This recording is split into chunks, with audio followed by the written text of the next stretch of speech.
Hello everyone, welcome back. तो आज हम शुरू कर रहे हैं chapter number 9, applications of trigonometry. तो ट्रिग्नोमेट्री के बारे में हम इंट्रोडक्शन में पढ़ चुके हैं, ट्रिग्नोमेट्रिक रेशोज के बारे में, कुछ आइडेंटिटीज के बारे में, and how are these trigonometry ratios related to each other. Sine और कोसिकेंट में क्या रिलेशन है, कोस और सीकेंट में क्या रिलेशन है, टेन साइन कोस में क्या रिलेशन है, टेन कोट में क्या रिलेशन है, देन साइन और कोस में कैसे हम चेंज कर सकते हैं कॉम्प्लीमेंट्री एंगल्स की हेल्प से। ठीक है, so this is all that we have study. अब हम पढ़ेंगे कि इनको अप्लाई कैसे कर सकते हैं रियल लाइफ में। तो यहाँ पर हम पर्टिकुलरली दो दो सिनेरियोज की बात करेंगे। ठीक है, कुछ टर्म्स आएंगी, एंगल ऑफ डिप्रेशन क्या होता है, एंगल ऑफ एलिवेशन क्या होता है, लाइन ऑफ साइट क्या होता है, इन टर्म्स के बारे में जानेंगे और देन इस पे बेस्ड हम क्वेश्चंस करेंगे। ठीक है, ओके। क्योंकि एप्लीकेशन कैसे पता चलेगी, जब आपको रियल लाइफ सिनेरियोज दिए जाएंगे, उनकी आप पिक्चर बनाओगे and then you will able to solve using the trigonometric ratios. ठीक है, तो सबसे पहले टर्म आती है एंगल ऑफ डिप्रेशन। तो ये सिनेरियो क्या कहता है कि आप एक टावर के ऊपर खड़े हैं, आप यहाँ पर खड़े हैं। ठीक है, हमें पता है कि हम हमेशा स्ट्रेट लाइन में देख सकते हैं, we can not bend over objects. Suppose यहाँ पर कोई ट्री है तो आप ऐसे ही देखोगे, आप ट्री के पीछे क्या है वो ऐसे नहीं देख सकते हो घूम के। ठीक है, आप हमेशा स्ट्रेट लाइन में देखोगे। अगर कुछ यहाँ पर क्या बोलेंगे, कुछ रुकावट है तो आपकी लाइन ऑफ साइट वहीं वहीं तक आप देख पाओगे, उससे आगे आप नहीं देख पाओगे। ठीक है, हम हमेशा किस में देखते हैं, स्ट्रेट लाइन में देखते हैं। तो हम क्या कह रहे हैं कि हम यहाँ पर खड़े हैं और हमें यहाँ देखना है, तो हम सामने देख रहे हैं, सीधे देख रहे हैं, तो स्ट्रेट लाइन हमारी ये हो जाएगी हॉरिजॉन्टल लाइन, सीधा अगर हम देखेंगे तो। और उससे हमें अपनी आंखें कितनी झुकानी पड़ रही है, कितना नीचे झुकानी पड़ रही है, तो एंगल ऑफ डिप्रेशन आ रहा है। ठीक है, तो ये हमारा एंगल ऑफ डिप्रेशन, यहाँ से खड़े होकर यहाँ देखने के लिए हम स्ट्रेट लाइन में देखेंगे तो ये हॉरिजॉन्टल लाइन के साथ जितना एंगल बनाएगा वो क्या हो गया, एंगल ऑफ डिप्रेशन। बेसिकली इतना एंगल हमें नीचे झुकानी पड़ेंगे अपनी आंखें, सीधा देखने से हमें ये वाली चीज नहीं दिखेगी। ठीक है, so this is angle of depression.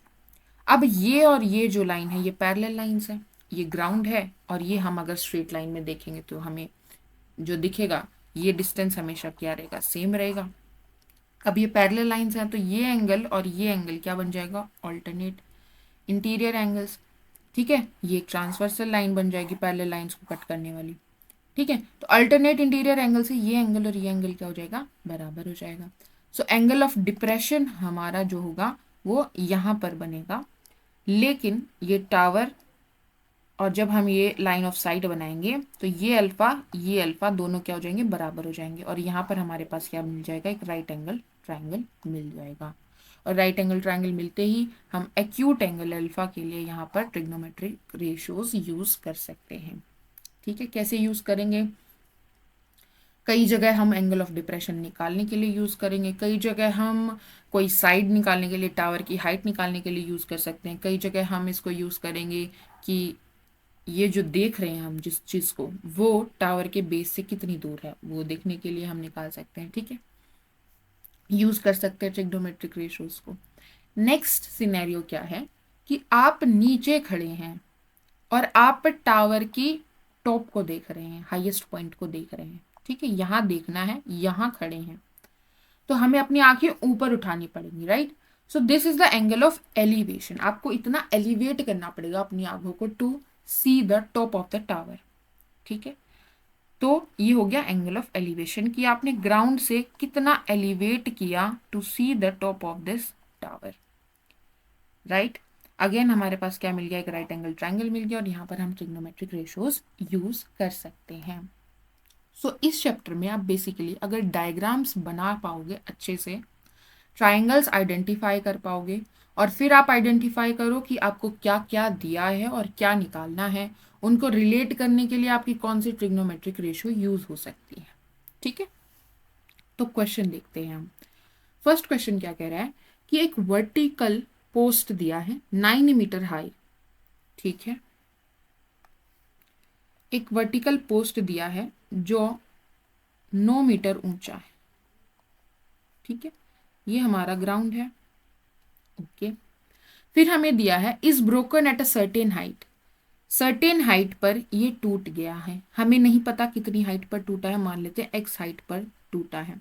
अब ये जो टूटा है, it's upper part not completely separated, पूरा सेपरेट नहीं हुआ, meets the ground at an angle of 30 degree, जो अपर पार्ट है वो टूटा तो नीचे गिरेगा, तो नीचे गिरेगा तो क्या कह रहा है कि ये इसने जब ग्राउंड टच किया तो ये क्या एंगल बना रहा था, 30 डिग्री एंगल बना रहा था। कौन सा पार्ट, ये वाला पार्ट ही गिरा है। तो अगर ये पूरा कितना था, 9 मीटर था, ये कितनी हाइट पर टूटा है, एक्स हाइट पर टूटा है, तो ये ऊपर वाला पार्ट कितना बच गया, 9 माइनस एक्स, तो ये क्या है 9 माइनस एक्स। यहां तक क्लियर है। Meet the ground at an angle of 30 degree, 30 degree angle बनाया जब वो नीचे गिरा, ठीक है, तो ये एंगल 30 डिग्री हो गया। हमें निकालना है find the height eight which the post is broken, वो हाइट निकालो जिस हाइट पर ये जो पोस्ट था ये टूटा, यानी हमें एक्स की वैल्यू निकालनी है। कैसे निकाल सकते हैं, तो हमारे पास क्या है, हमारे पास ये एंगल, सबसे पहले हम इसमें ट्राइंगल आइडेंटिफाई करते हैं, कौन सी बनी, ये बनी राइट एंगल ट्राइंगल, उसमें ये हमारे पास एक्यूट एंगल हमें पता है, ये एक्यूट एंगल हमें पता है, तो इसके लिए जो एडजेसेंट साइड होगी वो कौन सी हो जाएगी, ये हो जाएगी, यानी कि बेस हमारा ये बनेगा, ट्रिग्नोमेट्रिक रेशियोज में हमें जब भी यूज करना होगा, और ये हमारा क्या बनेगा, अपोजिट साइड या फिर परपेंडिकुलर बनेगा, ठीक है। और ये हमारा क्या बन जाएगा, ये हमारा हाइपोटेन्यूज, क्योंकि 90 डिग्री के अपोजिट साइड क्या बनेगी, हाइपोटेन्यूज, ठीक है। अब हमें क्या पता है, ये x और ये 9 माइनस एक्स, हमें इतना पता है, तो ये यानी परपेंडिकुलर और ये हाइपोटेन्यूज, तो परपेंडिकुलर और हाइपोटेन्यूज को रिलेट करने वाली कौन सी ट्रिग्नोमेट्रिक रेशियो है, साइन। साइन क्या कहता है कि sine of an acute angle, यहाँ पर हमें कौन सा एंगल पता है, ये एंगल पता है, तो हमें 30 डिग्री पता है। इसके लिए नाम दे देते हैं पहले हम इसको ए बी सी, तो हमें साइन ऑफ बी लिखते हैं। साइन ऑफ बी क्या आ जाएगा, साइन ऑफ बी आएगा परपेंडिकुलर यानी कि ए सी बाय हाइपोटेन्यूज यानी कि बी सी, ये पता है। उसमें से हमें बी पता है, हमें ए सी की भी वैल्यू पता है और बी सी की भी वैल्यू पता है, तो वैल्यू रख देंगे। तो साइन बी की वैल्यू क्या है, 30 डिग्री, ए सी की वैल्यू क्या है, एक्स, बी सी की वैल्यू क्या है, 9 माइनस एक्स, ठीक है। तो सबसे पहले हमने क्वेश्चन पढ़ा, उससे समझा, उसे हमें डायग्राम बनाया, डायग्राम बनाने के बाद हमने उसमें ट्राइंगल आइडेंटिफाई किया। अब उसमें हमें क्या क्या पता है, हमें परपेंडिकुलर पता है, हमें हाइपोटेन्यूज पता है और हमें एक एंगल पता है। अब इस एंगल के लिए इन दोनों साइड्स को हम कैसे रिलेट कर सकते हैं, साइन की मदद से रिलेट कर सकते हैं। तो साइन बी हमारा क्या होगा, ए सी अपॉन बी सी होगा। यहाँ पर ए सी हमें पता है कि एक्स और बी सी हमें पता है कि 9 माइनस एक्स है, ठीक है। अब साइन 30 डिग्री होता क्या है, साइन 30 डिग्री होता है 1/2, किसके बराबर है, एक्स अपॉन 9 माइनस एक्स के बराबर है। तो आप क्रॉस मल्टीप्लाई करेंगे तो 9 माइनस एक्स किसके बराबर हो जाएगा, 2x के बराबर हो जाएगा, तो इधर जाएंगे तो प्लस एक्स यानी 3x किसके बराबर हो जाएगा, 9 के बराबर हो जाएगा, तो x किसके बराबर हो जाएगा, 3 के बराबर हो जाएगा। तो यानी कि जो हमारा पोस्ट है वो एट 3 मीटर हाइट टूटा था, ठीक है।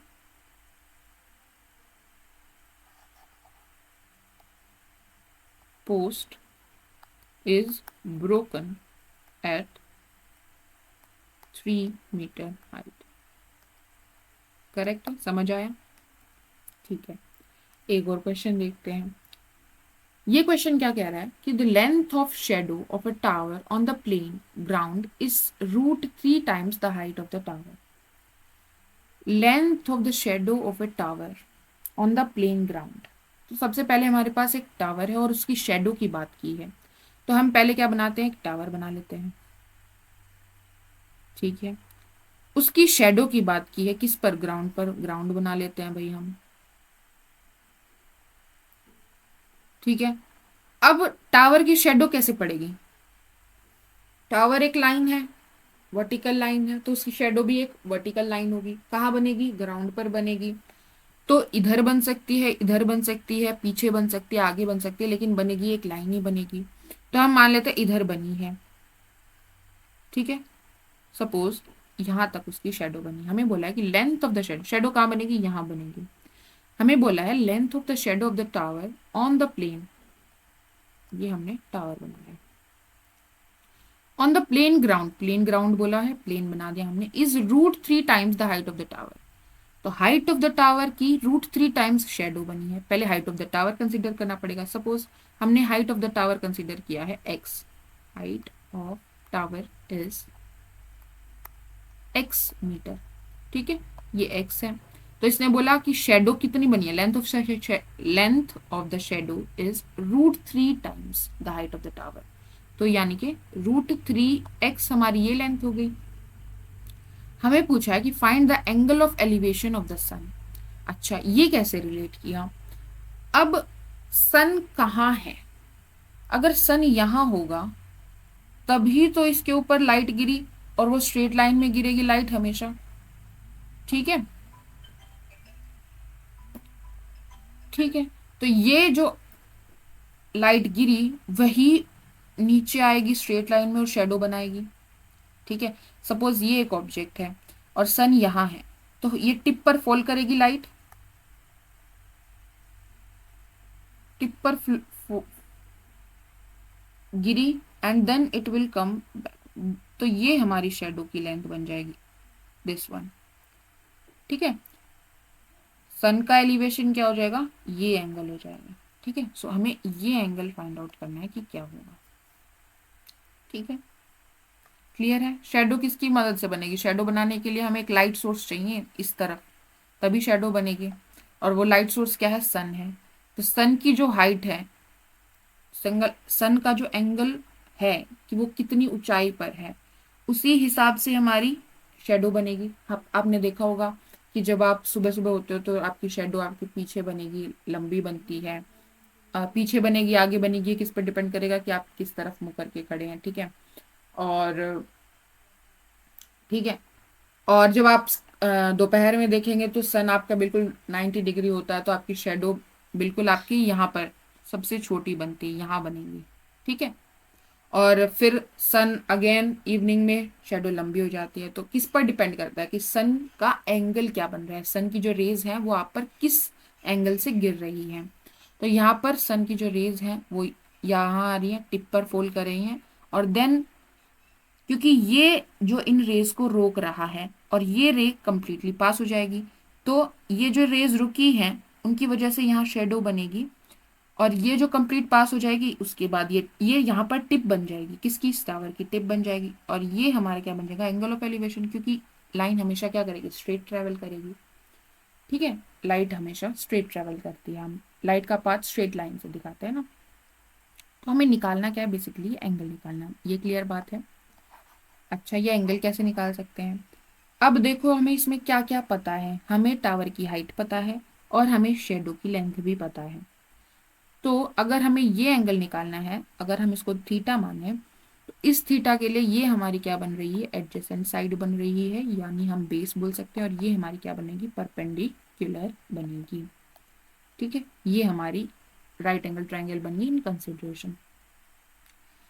तो अब हमें परपेंडिकुलर पता है कि वो x है, और हमें एडजेसेंट साइड पता है कि वो √3x है।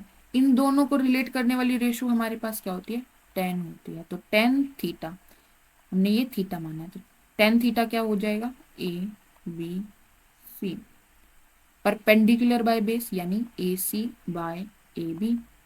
हमें AC की वैल्यू पता है, हाँ पता है, कितनी है, x। AB पता है, हाँ जी पता है, क्या है, √3x, ठीक है। तो ये कितना आ गया, 1/√3, tan थीटा आ गया हमारे पास 1/√3। तो बताओ कौन से थीटा के लिए जो tan है वो 1/√3 वैल्यू लेता है, 30 डिग्री के लिए।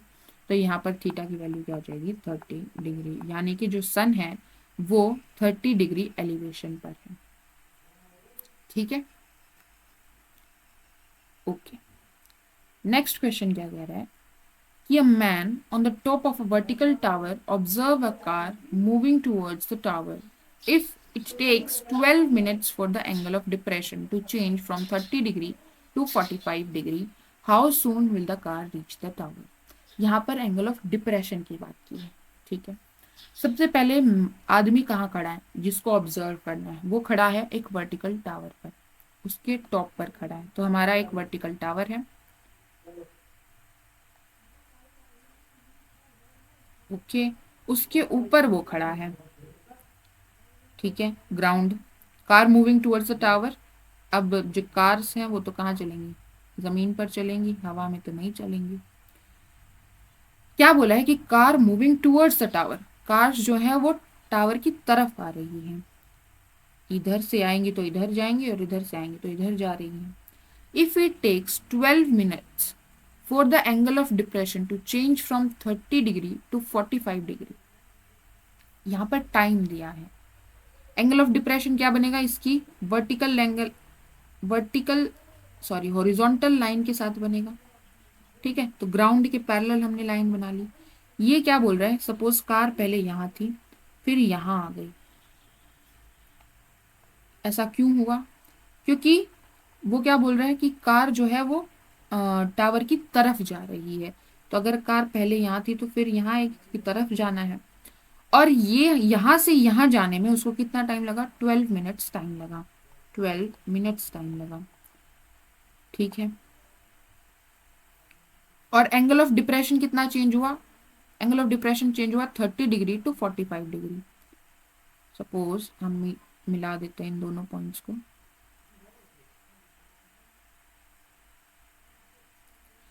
हाँ। तो एंगल ऑफ डिप्रेशन पहले कितना था, 30 डिग्री, तो ये था 30 डिग्री, और फिर कितना बन गया 45 डिग्री, यानी ये कितना हो गया 45 डिग्री, ठीक है। 30 डिग्री से 45 डिग्री होने के लिए मतलब कार को यहाँ से यहाँ जाने के लिए कितना टाइम लगा, 12 मिनट्स लगी है। हमें निकालना है how soon will the car reach the tower, कितनी जल्दी वो कार जो है वो यहाँ से यहाँ पहुंच जाएगी, ठीक है।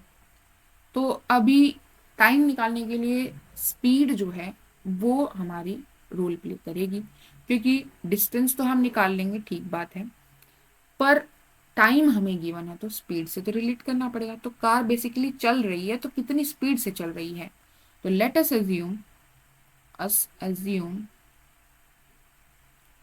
कि कार जो है वो x किलोमीटर पर मिनट से चल रही है, ठीक है, x किलोमीटर चल रही है 1 मिनट में।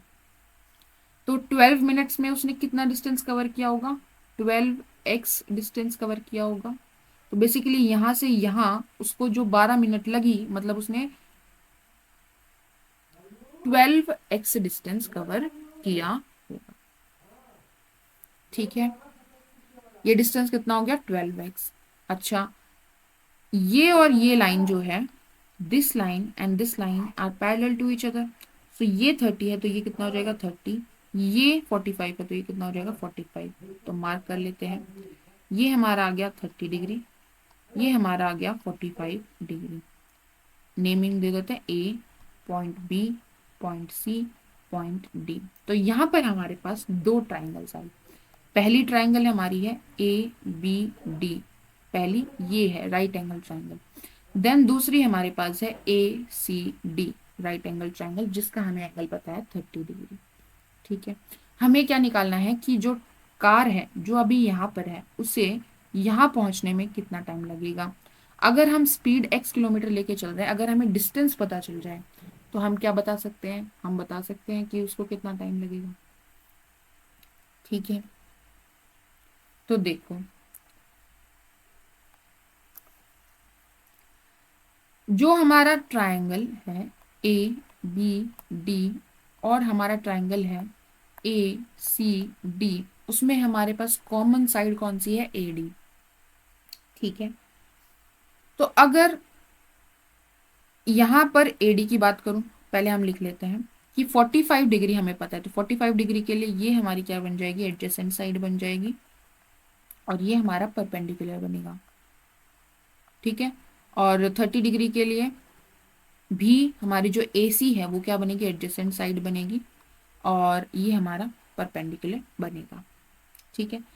तो हमें कुछ पता है, इसी के बारे में पता है, और ये टावर की हाइट है, ठीक है। तो हम किसको रिलेट कर सकते हैं, हम इसको और इसको रिलेट कर सकते हैं। इसको हमने क्यों कंसिडर में लिया, क्योंकि दोनों ट्राइंगल्स में ये सेम, ये जो है वो कॉमन साइड है। तो अगर हम इस ट्राइंगल से ये निकाले और इस ट्राइंगल से ये निकाले और उनको हम इक्वेट कर सकते हैं। ठीक है, चलो देखते हैं क्या आएगा। तो in triangle A B D अगर मैं कौन सी रेशो रिलेट करेगी, परपेंडिकुलर और बेस को 10 रिलेट करेगा।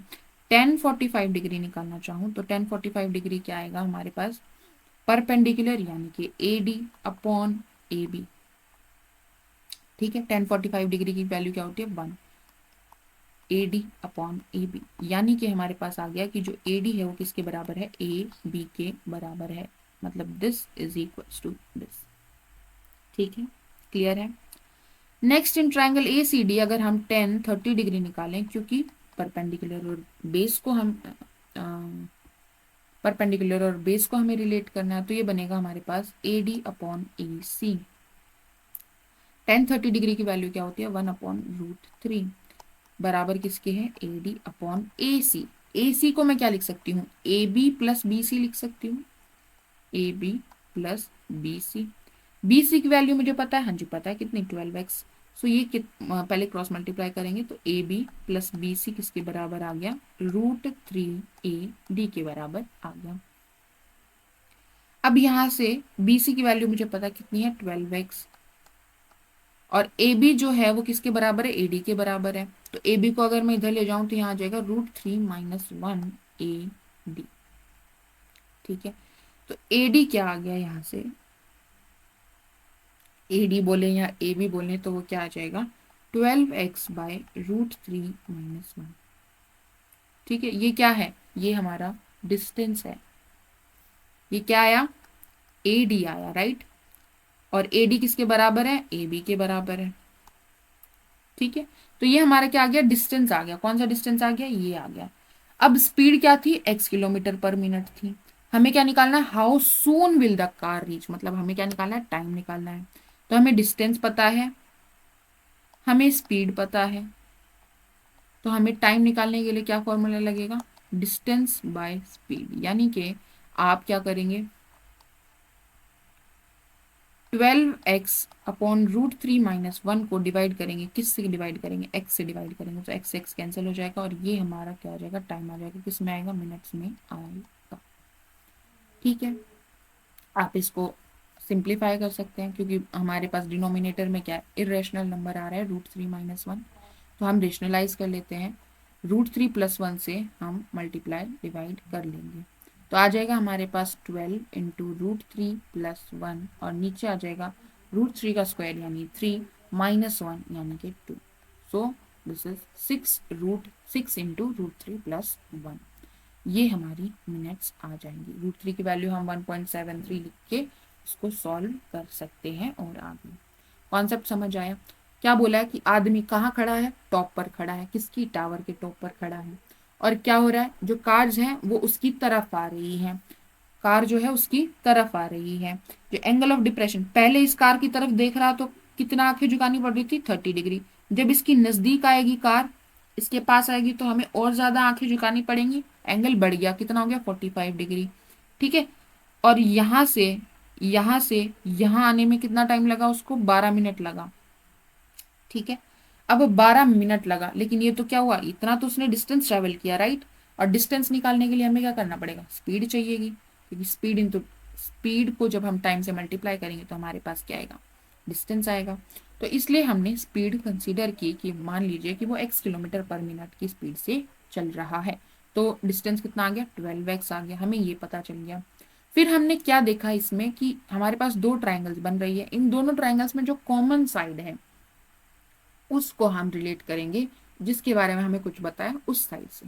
ठीक है, तो कॉमन साइड कौन सी है, एडी, हमने उसको रिलेट किया ए बी से, देन हमने एडी को रिलेट किया ए सी से, और इन दोनों से जब हमने रिलेट किया तो हमारे पास एडी की वैल्यू आ गई। एडी की वैल्यू आ गई जो किसके बराबर थी, ए बी के बराबर थी। ए बी की वैल्यू आते ही हमें क्या पता चल गया, ये डिस्टेंस पता चल गया, लेकिन हमें क्या बताना है कि यहां से यहां जाने में उसको कितना टाइम लगेगा। डिस्टेंस को स्पीड से डिवाइड कर देंगे तो हमारे पास क्या आ जाएगा, टाइम आ जाएगा। क्लियर है, ओके। अब नेक्स्ट क्वेश्चन देखते हैं। नेक्स्ट क्वेश्चन क्या कह रहा है, question number 4। The angle of elevation of the top of a building from the foot of the tower. यहाँ पर दो चीजें आ गई, एक तो बिल्डिंग और एक टावर। तो हमें एक बिल्डिंग बनानी पड़ेगी, एक टावर बनाना पड़ेगा। पहले ग्राउंड बना लेते हैं भाई, जमीन पर बनाएंगे, हवा में कैसे बनाएं। तो ये आ गया टावर और ये आ गई बिल्डिंग। ठीक है, हमें नहीं पता कौन सी बड़ी है पर देख लेंगे। From the foot of the tower is 30 degree. Angle of elevation दिया हमें, कहाँ से दिया है, फुट ऑफ द टावर मान, हमने ये टावर माना था भाई, और ये बिल्डिंग। तो टावर के चरणों से, ठीक है, कहाँ का, बिल्डिंग के टॉप का एंगल ऑफ एलिवेशन हमें कितना दिया है, 30 डिग्री। ठीक है, अगर यहाँ खड़े होके अगर हमें बिल्डिंग के टॉप को देखना है तो हमें अपनी आंखें 30 डिग्री ऊपर उठानी पड़ेंगी। And the angle of elevation of the top of the tower from the foot of the building, tower के टॉप को जब अगर देखें, अगर हम टावर के टॉप को देखें, कहाँ से, यहाँ से बिल्डिंग के फुट से देखें, तो हमें कितनी आंखें उठानी पड़ रही है, 60 डिग्री। तो बेसिकली ये देखते हुए हमें ऐसा लग रहा है कि ये बिल्डिंग और ये टावर होना चाहिए था, बट कोई नहीं, जैसा बन गया वैसा बन गया। ठीक है, ये कितना है, ये 60 डिग्री है। तो भाई देखो, यहाँ पर टावर बड़ा और बिल्डिंग छोटी होनी चाहिए थी, पर कोई नहीं, जैसा बन गया। हमें समझना है कि करना क्या है अब इसमें। तो ये ए, ये बी, ये सी, ये डी हमने नेमिंग कर ली। हमारे पास यहाँ पर दो राइट एंगल ट्राइंगल है, कौन कौन सी, एक ट्राइंगल है हमारे पास ए बी सी, दूसरी ट्राइंगल है हमारे पास ए सी डी। ठीक है, यहाँ पर 90 डिग्री एंड यहाँ पर 90 डिग्री। इन दोनों में जो कॉमन साइड है वो कौन सी है हमारे पास, ये distance between tower and the building. ठीक है, टावर और बिल्डिंग के बीच का डिस्टेंस कितना है, ये कॉमन साइड है। ठीक है, और अगर हम ट्राइंगल ए सी डी की बात करें तो इसमें हमें कौन सा एंगल पता है, हमें 30 डिग्री एंगल पता है। इसके लिए ये क्या बनेगी, एडजेसेंट साइड, और ये बनेगी परपेंडिकुलर। यहाँ पर जो ट्राइंगल है ए बी सी, इसमें ये हमें 60 डिग्री पता है, इसके लिए भी जो ए सी है वो क्या बनेगी, एडजेसेंट साइड, और ये क्या बनेगी, परपेंडिकुलर। ठीक है, okay. If the tower is 60 metre high, हमें टावर की हाइट दे दी है, कितनी दी है, 60 मीटर। ये हमें दे दिया कि ये कितना है, 60 metre. Find the height of the building, हमें क्या निकालना है, हमें ये निकालना है कि ये कितनी लंबी है, मतलब हमें सी डी की वैल्यू निकालनी है। ठीक है, दोनों में कॉमन क्या है, बेस, वही रिलेट करेंगे। देखो, तो सबसे पहले हम ट्राइंगल लेते हैं ए बी सी। इसमें मुझे क्या पता है, मुझे 60 डिग्री पता है, मुझे ये कॉमन साइड दिख रही है दोनों ट्राइंगल्स में, और ये मुझे पता है। ठीक है, तो मैं बेस और हाइपोटेन्यूज को बेस और परपेंडिकुलर को रिलेट करने वाली ट्रिग्नोमेट्रिक रेशियो लूंगी, क्या होती है, 10। तो 10 60 डिग्री किसके बराबर होगा, परपेंडिकुलर यानी ए बी बाय बेस यानी कि ए सी। ठीक है, ए बी की वैल्यू कितनी है, 60, ए सी की वैल्यू नहीं पता है। ठीक है, 10 60 डिग्री की क्या वैल्यू होती है, √3। ठीक है, तो यहां से हमारे पास क्या गया कि ए सी किसके बराबर है, 60/√3 मीटर्स के बराबर है। ए सी मतलब बिल्डिंग और टावर के बीच में जो डिस्टेंस है वो कितना है, 60/√3 मीटर्स। इसको हम रेशनलाइज कर सकते हैं, तो हमारे पास आ जाएगा 60√3/3 यानी कि 20√3 मीटर। क्लियर है, अब हमें ये पता चल गया है, हमें ये एंगल 30 डिग्री पता है, और हमें क्या निकालना है, ये निकालना है। तो कैसे रिलेट करोगे, अगेन 10, ये परपेंडिकुलर और बेस को रिलेट करना है। तो in triangle A C D 10 30 degree क्या आ जाएगा, 10 30 डिग्री आ जाएगा हमारे पास परपेंडिकुलर यानी सी डी बाय बेस यानी कि ए सी। ए सी की वैल्यू हमें पता है, हाँ जी पता है, अभी तो निकाली, क्या, 20√3। पहले मल्टीप्लाई कर लिया, ए सी इंटू 10 30 डिग्री क्या आ जाएगा हमारे पास, सी डी आ जाएगा। ए सी की वैल्यू हमारे पास है 20√3, 10 30 डिग्री की वैल्यू है 1/√3। ठीक है, तो √3 से √3 कैंसिल हो जाएगा, सी डी क्या आ जाएगा, 20 मीटर। मतलब बिल्डिंग की हाइट क्या है, 20 मीटर। तो आपने नोटिस किया, टावर बड़ा है, टावर लंबा है हाइट में, और बिल्डिंग छोटी है। ठीक है, एंगल भी जस्टिफाई कर रहे थे।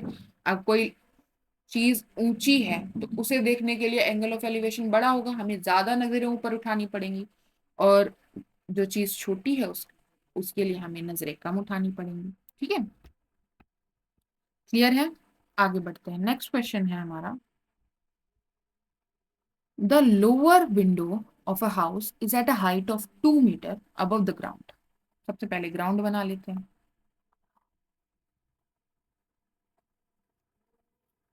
सॉरी,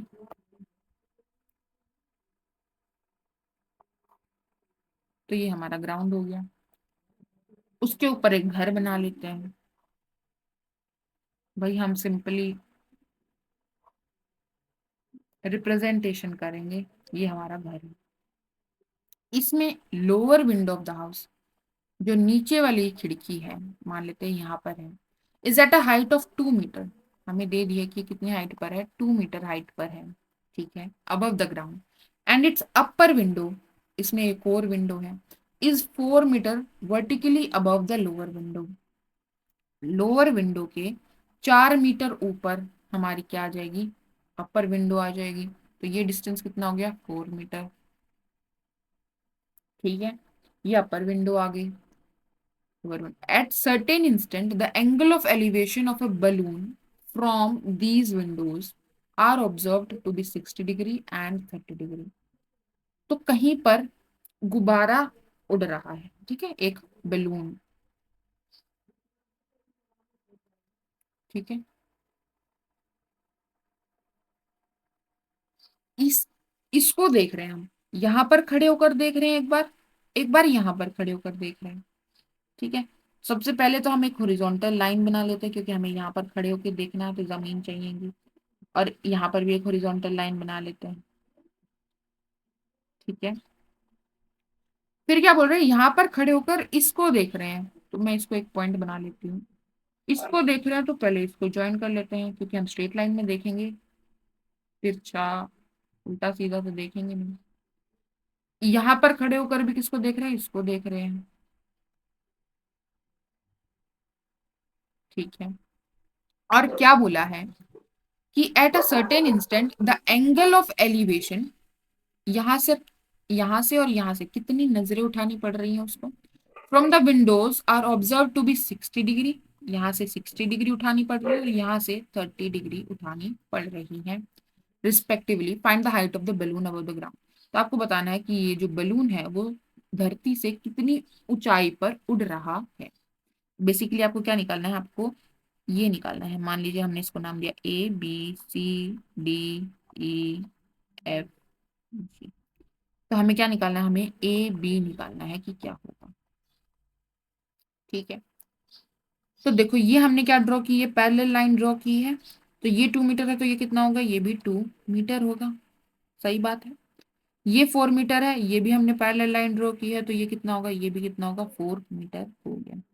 तो ये तो हमें पता चल गई कि यहाँ तक तो ये कितना हो गया, 6 मीटर हो गया। ये हमें अगर हम AF निकाल लें, तो उस AF को अगर हम 6 मीटर, AF में अगर हम 6 मीटर जोड़ देंगे तो हमें पता चल जाएगा कि बैलून कितनी हाइट पर उड़ रहा है। AF निकालना है। अब बेसिकली हमें कैसे निकालेंगे, अच्छा, अगर हम इसमें आइडेंटिफाई करना चाहें तो हमारे पास कौन कौन सी ट्रायंगल बन रही है, एक ट्रायंगल बन रही है ये, और एक ट्रायंगल बन रही है ये, राइट एंगल ट्रायंगल। ठीक है, अब ये जो है, ये क्या है, हॉरिजॉन्टल डिस्टेंस। ये और ये हमने पैरेलल लाइन बनाई। ठीक है ना, वर्टिकली ही हाइट ले रहे हैं तो 90 डिग्री बनाएंगे ग्राउंड के साथ। ठीक है, ये और ये जो डिस्टेंस है ये सेम रहेगा। तो इस ट्राइंगल में और इस ट्राइंगल में जो चीज सेम रहेगी, जो लेंथ सेम रहेगी, वो क्या है, वो ये लेंथ है। ठीक है, और हमें निकालना ये है। तो बेसिकली हम किसके साथ रिलेट कर सकते हैं चीजों को, हम इसको और इसको रिलेट करना चाहेंगे। ठीक है, तो 60 डिग्री के लिए ये हमारा क्या बन जाएगा, बेस बन जाएगा, और ये हमारा क्या बन जाएगा, परपेंडिकुलर बन जाएगा। 30 डिग्री के लिए भी ये हमारा बेस बन जाएगा और ये हमारा क्या बन जाएगा, परपेंडिकुलर बन जाएगा। ठीक है, तो सपोज इन ट्राइंगल हम कौन सी ले रहे हैं, पहले AED। राइट एंगल कहाँ है, E पर है।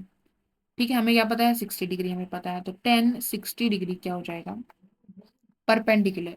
इस ट्राइंगल में परपेंडिकुलर क्या है, ए ई, ए ई, और हाई बेस क्या है, ई डी। ठीक है, ए ई को मैं क्या लिख सकती हूँ, ए ई को मैं 4 + AF लिख सकती हूँ। करेक्ट है, this is 4 metre and this is AF, ये हमें नहीं पता कितनी है। ये आ गया ई डी।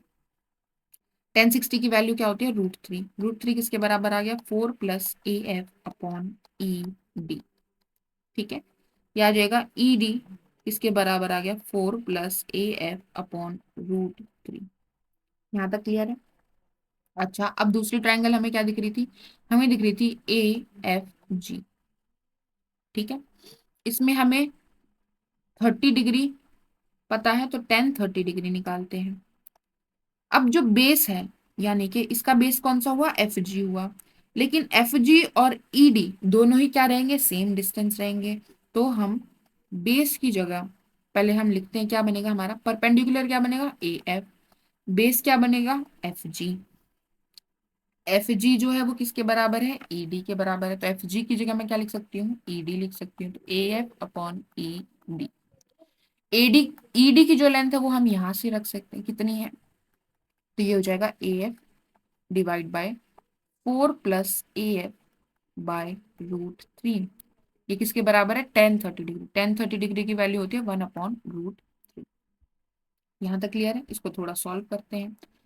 √3 ऊपर चला जाएगा, तो ये आ जाएगा हमारे पास √3 AF/4 + AF = 1/√3। क्रॉस मल्टीप्लाई करेंगे तो हमारे पास आ जाएगा 4 + AF = 3AF। ठीक है, तो AF को इधर लेके जाएंगे तो क्या बन जाएगा, 2AF यानी AF क्या आ जाएगा हमारे पास, 2 मीटर। AF क्या आ गया, 2 मीटर। AF हमारे पास अगर 2 मीटर है, तो हमें क्या निकालनी थी, हाइट ऑफ द बैलून, कि बैलून कितनी ऊंचाई पर उड़ रहा है। तो वो किसके बराबर है, AB के बराबर है। A से B का डिस्टेंस हमें निकालना है। ठीक है, तो ये किसके बराबर है, AF + FE + EB के बराबर है। AF की वैल्यू हमने निकाल ली, 2 है। FE की वैल्यू हमें पता है, 4 है। EB की वैल्यू हमें पता है, 2 है। तो कितनी हो गई, 4 2 6 और 2 8 मीटर की ऊंचाई पर हमारा जो बैलून है वो उड़ रहा है। क्लियर है। ठीक है, ओके, नेक्स्ट क्वेश्चन पर चलते हैं। नेक्स्ट क्वेश्चन क्या कह रहा है कि the angle of elevation of a cloud from a point h metre above the surface of a lake is theta. सबसे पहले तो देखो, कहाँ से ले रहे हैं, above the surface of a lake. हमें क्या बनाना पड़ेगा, लेक बनाना पड़ेगा। अभी ग्राउंड से काम नहीं चलेगा। तो ये हमारा हो गया तालाब, ये हमारी इसकी सतह है। Angle of elevation of a cloud from a point h metre above, इससे भी h मीटर ऊपर जाना है हमें। यहां से नहीं लिया इसने डायरेक्टली, इससे h मीटर ऊपर जाना पड़ेगा।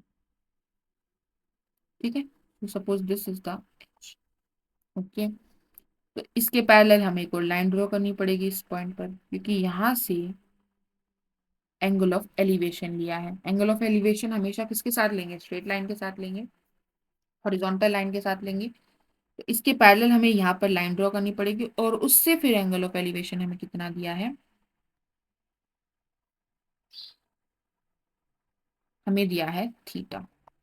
किसका, क्लाउड का। यहाँ पर क्या है, क्लाउड है। ठीक है, and the angle of depression of its reflection in the lake is 5। अब आपको क्या पता है, रिफ्लेक्शन के बारे में आपको क्या पता है, कि वो जो इमेज बनाती है वो सेम डिस्टेंस पर बनाती है।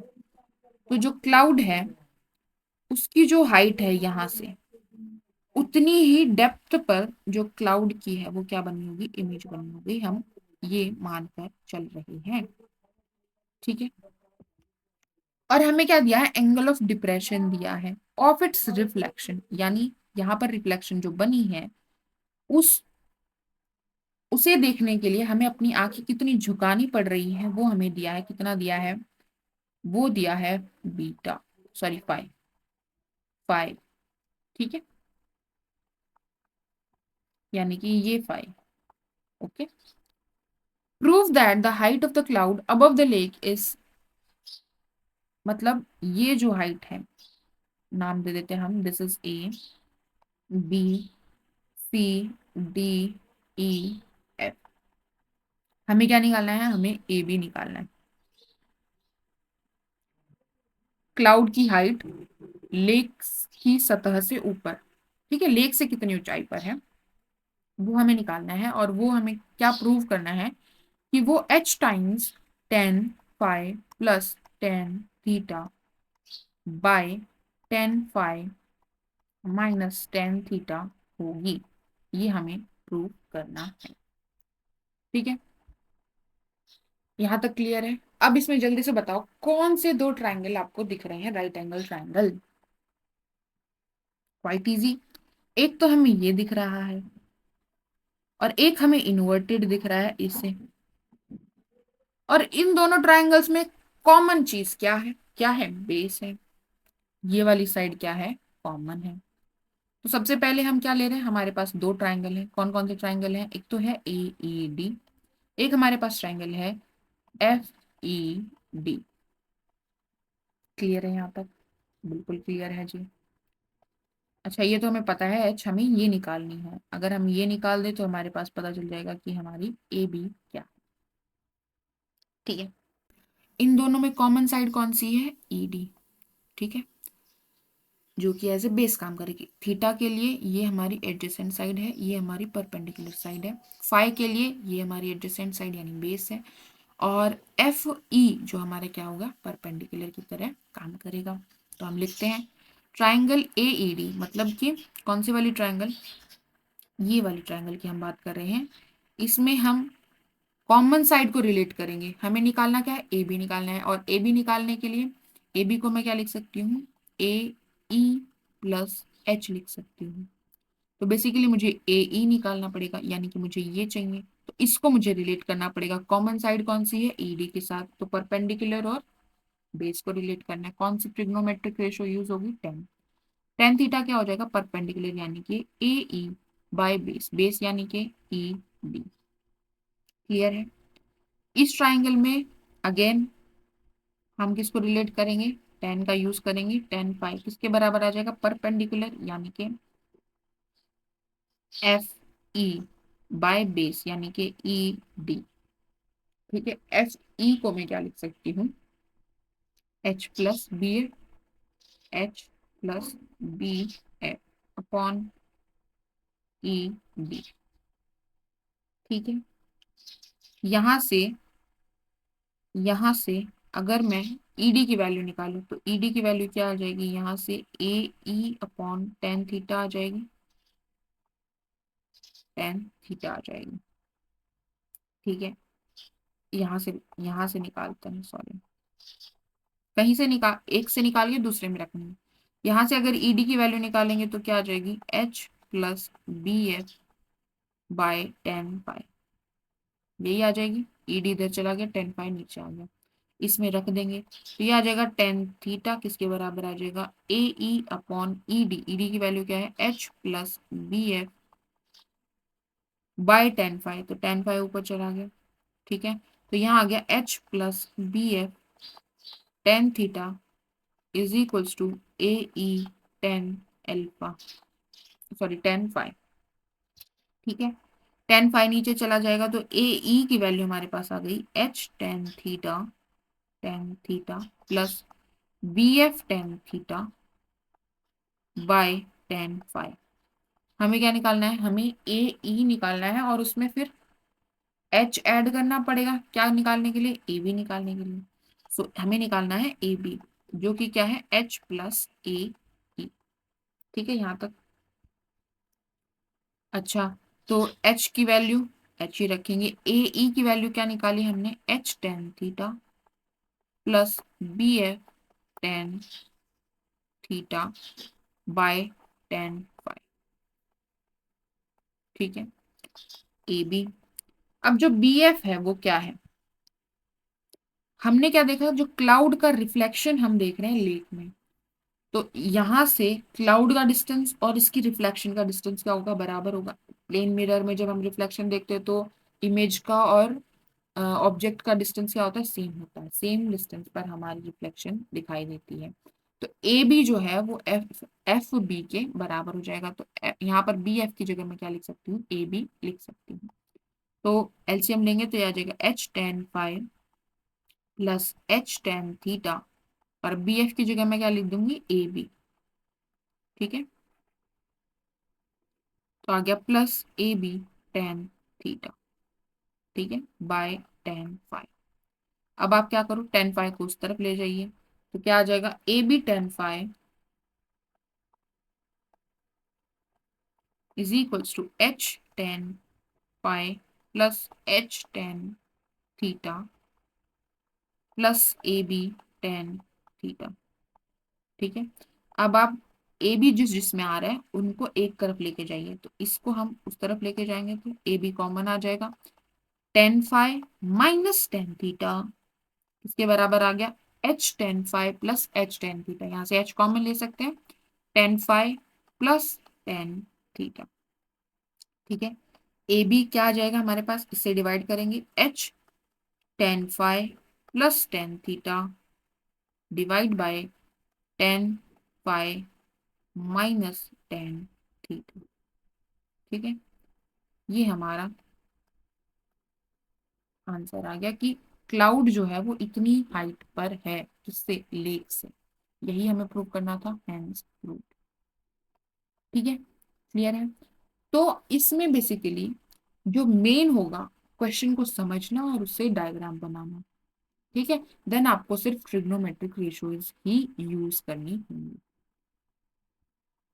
ठीक है, क्लियर है। Okay, that's it for today, good bye.